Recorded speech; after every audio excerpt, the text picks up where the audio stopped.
Hi, I'm Lynette Carrington from Scottsdale.com, and I am in the middle of a car dog sandwich. Look at this. This is everybody from Car Dogs. Oh, I love this. This is great. I think. It's fine. Just go ahead. I think what we will do is I will start by passing the mic around and let everybody introduce themselves and tell you what they were doing on the film. Okay, we'll start with you, Josh. Hey, my name's Josh Hopkins. I play Reynolds in the movie, and my character's not a great guy. This is true. Okay, you're next, Corey. Hi, my name is Corey Hardrick, and I play Boyd. I'm Chris Mulkey, and I own the dealership, and I'm a great guy. Okay, no. All right, and next. Sean Patrick Murphy. I play Max, and yeah, the sequel, Maximum Overdrive, will be about me basically. So looking forward to that. I hadn't heard about that. Car Dogs. Very nice. Okay, and our next car dog? Joe Massingill. I play Green Pea. Yeah. And Mark King. I am a writer and producer on the movie. My name's Corey Hardrick. I play Boyd, a car salesman. I've seen the film. He does a lovely job, and a wonderful young man. Just a fabulous, genius young man. Just lovely, fabulous young man. That's what he told me. Okay, so we're going to start off by asking Mark King a few questions. Tell me about Car Dogs and how this idea originally came to you. What was this all about in your mind? Originally, I think it started just exploring a father-son dynamic. I just felt that wasn't a story that was really, it was sort of underrepresented in film in Hollywood. So I kind of decided to sort of approach that subject of this father-son dynamic. And then I grew up in the car business. I was born and raised here in Scottsdale. My family had stores here in the Valley. So I just thought it was a really interesting world and decided to set that drama in the car business. I have a question for Mark. Yes. Hey, Mark, after this, I'm the assistant interviewer today. Okay. But do you think, this movie's going to do really well because I really love it. But do you think you're going to get a dealership out of this? Do you think? Would you take a dealership offer? Yeah, the money's good. I'd absolutely take a dealership offer. If there's any manufacturers out there looking for a GM, I'm your guy. It never dies, does it? I can just see that DNA percolating. That deal maker guy. We could talk about a car, by the way. Go ahead. I'm sorry. Car Dogs car dealership coming soon to Arizona, no doubt. Okay, so we'll just talk to Chris real quick here since he's, blah, blah. Okay, he's talking about all this stuff. This is great. We love this. Okay, so Chris has this dealership, and I have to say, you're not the nicest guy on planet Earth in Car Dogs. However, there were a few scenes where you were extremely upset. You're very intense. You're very type A. I thought you were going to blow a gasket right there. How do you get yourself as an actor? How do you get yourself to that place that you act like that? Well, first of all, Lynette, that's okay, because I'm not a high-strung guy, okay? I'm an even guy who's trying to do a good job for somebody, and it's okay. I'm all right. Yeah, I'm a. You know what I mean? And I don't care. Can we bleep that part? I was, as in Richard Nixon, one of our Republican presidents. But anyhow, okay. What would you ask me? As an actor, when you have to be so off the charts upset and type A, how do you get yourself to that place that you're being that upset? How do you get yourself to that place? Well, to quote Josh, I mean seriously, we're all pros and we can just do that. It's fine. I mean, there's any number. You could just go down. If you want to do subtext, I could go through my life and go, let me see the list of people I absolutely want to kill, okay? And then there's always usually an active list of 7. And, just go that way. I mean, we're all pros. So we can do that. We can do that stuff. Okay. We can also get really upset and stuff. Okay. Don't cry. Don't, because I'll cry. You know what I mean? So we do that stuff, Tricks. Okay, fantastic. Next question I'm going to ask is for Josh, because you're kind of this man's right-hand guy in Car Dogs, and I don't think you're the nicest guy either. What? So, well, cute, yes, but nice, maybe not so much. So tell me what first attracted you to this role in Car Dogs. Well, Reynolds, I am his right-hand man, and in real life, too, bizarrely, yeah. I mean, it's a well-written character. He's kind of evil, but richly so. I mean, you see, the guy's just trying to make money. That's all he's trying to do. Now, he might take advantage of some people along the way, but I think he's an all right guy. You know, you can't just go in there and play, I'm mean, I'm the bad guy. So you got to find a reason and a way to like your character, or it just comes across as, you know, flat. So Mark wrote a really interesting, great character, so I was fortunate enough to be cast and play it. I like to say it was sort of like deviously delicious, because that's really what it was. Okay. On the flip side of the spectrum over here, Joe Massengill, you play Green Pea, and I absolutely love this character because you're kind of, well, you're green, and you had some wonderful scenes with George Lopez, and I felt like you were really learning from him. Did you have a lot of fun shooting with with him, and what did you learn? Oh, I had a great time shooting with George Lopez. I think the biggest thing I learned was that we're all just human. I don't mean that to sound too philosophical, but no, that there's a lot of this job that happens in between the takes where you're just talking to each other. And I felt like there was a cool thing that happened with George and I, where we were able to have we were able to get to know each other and talk back and forth in a very natural way, and so it was.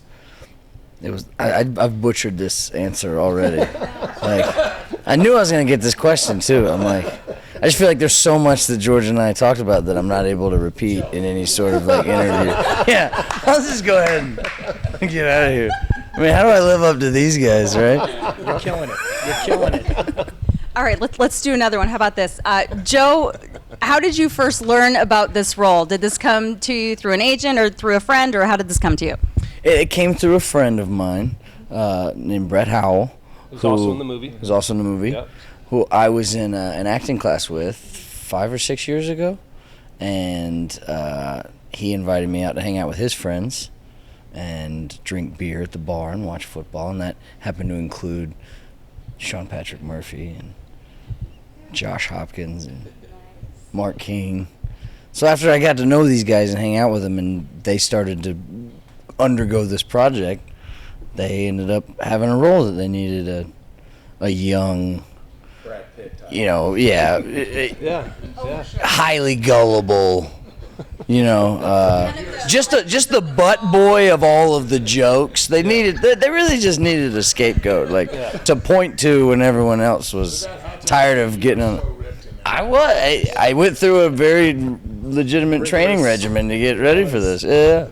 First time naked on film. Yeah, it was hot. I loved it. People to come see this. You lead a horse to water. So I want to ask Corey, in your character in Car Dogs, you're kind of like trying to walk the line between loyalty and doing your job and all this. What did you love about being part of this ensemble cast? I loved just everyone's camaraderie, you know, everyone's professional. We had a lot of fun more than anything, you know. We got along off the set during filming, and it was a team effort. So I just had a good time filming scenes. We had some good stuff in there. Hopefully it made the movie. I don't know. I haven't seen it. But, you know, you know, and then with my character, I like that he was human. Like my man said right here, Joe said, he has emotions, you know, he's just real, and he doesn't like take no shit. He's honest, and he wants to stand up for what's right. But, you know, at the same time, you know, he has a sensitive, you know, behind that is always something that's missing. So I felt like this character was missing something, and, you know, I believe he finds it, you know, a little bit with the group. So Yeah, sure. And his character is very much the conscience of the film. Like, he sort of regulates Mark and puts him in check when, you know, he's kind of going down a dark path, and tries to straighten him out and hold him accountable, because in the story, he and Mark are longtime friends, have known each other forever. I mean, there's one reference in the film of him being 10 years old, and so yeah, it's a very, very strong character in the film. And Sean, what was your experience like on film as part of the ensemble cast, and also working with all these ASU students? Well, the ASU students were phenomenal. I mean, there were so many people. The enthusiasm from the students was off the charts, so that was really cool. They were really attentive to everything that was happening, and there. But to add to the camaraderie, what was fantastic about this film and very unique is that Mark wrote this phenomenal script and then brought in a lot of friends to play. Like, I'm one of the car dogs, basically. So Kirby Joe Grubb, Brett Howell, these guys were the other guys. And we knew each other going in. So we were already, like you said, off camera, the jokes were flying. So when we would start rolling the camera, it was just kind of rolling on with the way that we already were. So it just made it really unique and fun to work with guys that you already knew going into it. So it was very much a family of car dogs, I guess. Yeah, absolutely. Yeah. And one of the things that I liked about this film too was the fact that there was an Oscar winner on set. There was an Oscar nominee on set. There was lots and lots of experience in films on set. And how did you share all of that knowledge with some of the younger actors, or maybe some of the people that have been on set for the first time? How did you do that? When I accepted the role, I didn't realize that this was an ASU-oriented film. So I I arrived in Phoenix, and I'm on the set, and I'm going, man, there's a lot of young people in. I mean, seriously, is this the Girl Scout cookie concession or what? What is the deal? I mean, oh my God! And then somebody said they're a bunch of students, and I went, oh, well, cool. So I felt free to go. Hey, dude, when you're doing the sound, stand on the side. Don't move out over there. Let's do this thing. So I gave him a little, like, gentle and positive, just suggestions. And then I had a boatload to say in this movie, and so I got one of the actually a couple of the kids to come and just run lines with me, just run these things, and they were so helpful. It was a great group. I mean, it was a super fun film to work on, and a film with a real heart. And I think the heart came from the students, Absolutely. And they busted their tails on this. I mean, I was there all through pre-production and the art department, and they worked with, all the head team members of the film, producers, directors, everything, and they really worked their tails off on it. I mean, they did well by themselves for sure. And the transformation that they made. I mean, the first days on set, they were so scared and just intimidated. They didn't know what to do. It wasn't their environment. But by the last week, I mean, they were telling me what to do and me like, hey, we're going to need a 216 filter and a little bump here. All right, come around. All right, we got it. They were amazing. And what an opportunity for them. Yeah. It's like going to film summer camp. And a lot of them have now gone on and are doing great things in the industry. So it's unique because here's a movie that was written by Mark, who grew up here in Scottsdale, in car dealerships his entire life. Adam Colins, the director.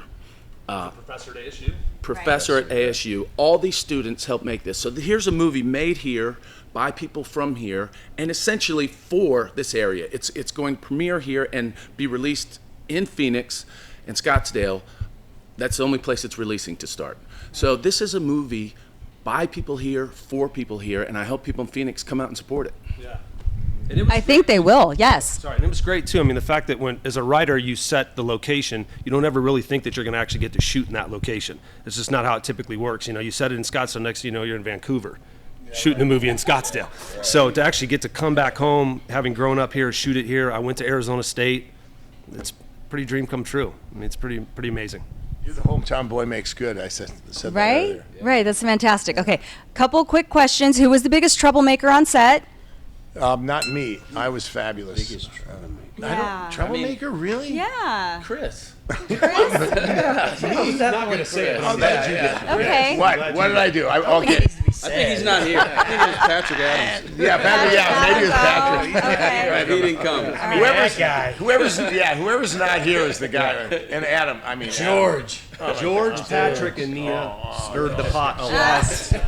They were too. Oh my God. They stirred the pot a lot. But we were That's just our job, wonderful. What's that? That's our job. I know, and I'm sure you would be a handful. That's for sure. Okay, so Mark, how did this will be one of the last Enjoy questions. yourself with the interviewer, right? I love all y'alls. We're now like a little media family. This is great.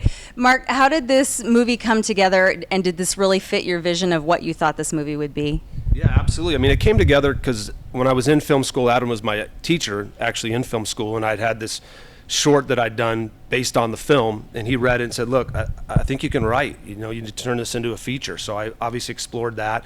And then Josh, who I've known for my basically entire 14 years in LA, read it and really liked it, and he was a huge catalyst in getting this thing made. I mean, he was very much a champion from the start.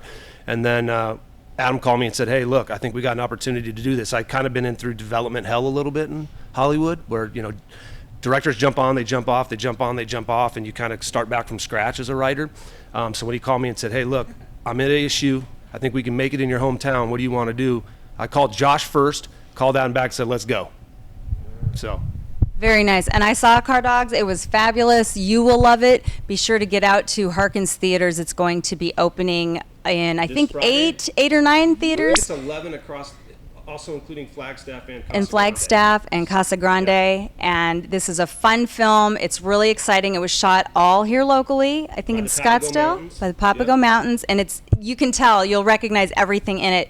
Guys, thank you so much. It was wonderful getting to know all of you, and we'll see you out on the red carpet. Go see Car Dogs. I'm Lynette Carrington with Scottsdale.com.